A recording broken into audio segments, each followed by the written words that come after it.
बिस्मिल्लाहिर्रहमानिर्रहीम। जनाब आज मैं तुम्हें एक कहानी सुना रहा। एक गरीब बंदे ते मबनी है। कहानी बहुत मज़े दी है। तो कहानी सुन के एक पिंड च एक ना नाई रहिंदा हुंदा ते बेचारा बहुत गरीब हुंदा। ना उहदा कोई अपना ज़ाती मकान हुंदा, ना बीवी ना बच्चा, बस इक्को एक आप ही हुंदा। ते एक उस कुर्सी रखी हुंदी ते अपना लोकां दी जामत करदा ते जिंदगी दा गुजर बसर उहदा इस तरह हो रहा हुंदा। उहदी अपनी जी प्रॉपर्टी है, वो जायदाद जी इन्नी होंगी वै एक वो कोल तकिया होंदा ते एक चादर होंदी बस। एक स्कूल के बाहर जो जरा ना तकिया राती रखदा ते सह जाता उत्ते चादर लैके, बस इस तरह ना जिंदगी का निज़ाम चल रहा होंदा कि वै एक दिन ना सुता पे होंदा ते पिंड च सैलाब आ जाता। सुबह उसकी अख खुलती तो वेंदा हर मने पानी पानी ते शोर शराबा लोगों का, कोई इधर जा रहा कोई उधर जा रहा। चुप करके उठता है तो उठ के ना स्कूल की बिल्डिंग तो चढ़ जाता। चढ़ के तो टैंकी होंगी है वो अपना तकिया रखता, चादर उत्ते लेंदा तो सुकून ना टेक ला के लोगों ने वेखण लग पैंदा। लोगों ने अपनी अपनी पई होंगी, किसी कोई समान चुकया होंदा कीमती, जो जो किसी का अपना ना समान होंदा कीमती, लोग चाह के अपने आप को बचा रहे होंगे। वो को एक ना बंदा गुजरदा, उस अपना ना काफ़ी समान चुकया होंदा। तो उसकी नज़र पौंदी ना नाई ते जो उसकी नज़र पौंदी तो बड़ा उन्हें गुस्सा आंदा।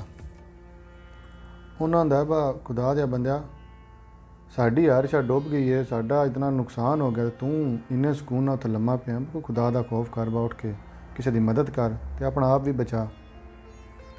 नाई ना जदों दी गल सुनदा ते सुन के ना हसन लग पैंदा। आंदा सोहणे अज ही तो गुरबत की झस्स आई है ना असल। जदों मैं ये कहानी सुनी तो मैं नाल ही थोड़ा जिहा हसिया भी हाँ। तो मेरे ना ख्याल एक निका जिहा आया, बा क़यामत दा दिन भी कोई इंज ही मंजर होना गरीबां ते अमीरां दा। जदों सारे बंदियां दा हिसाब किताब लिया जा रहा होना। एक तरफ गरीब होने वो अपना हिसाब दे रहे हैं, एक तरफ अमीर होने अपना हिसाब दे रहे हैं। गरीबां दा की हिसाब होना, उन्हें 2 वक्त की रोटी किवें खाधी, किवें कमाई है, कपड़ा जो पाया वह कुल बाद, बस ये उन्हें हिसाब दे रहे होना।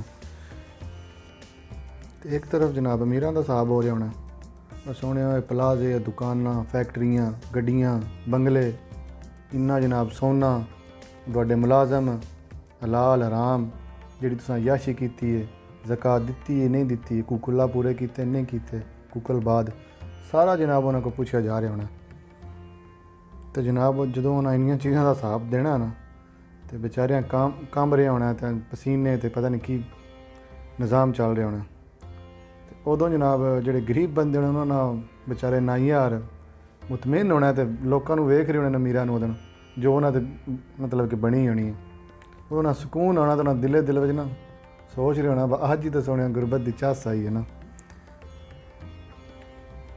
गल सुनाने का मकसद है कि अल्लाह ताला की दुआ किया करो, अल्लाह की हर नेमत का शुक्र अदा करना चाहिए, अल्लाह की रज़ा के मुताबिक अपनी ज़िंदगी गुजारनी चाहिए।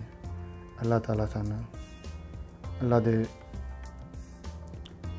की राह जी अल्लाह राह सानू दसी है, वो चलने की तौफीक अता फरमाए। आमीन सुम्मा आमीन।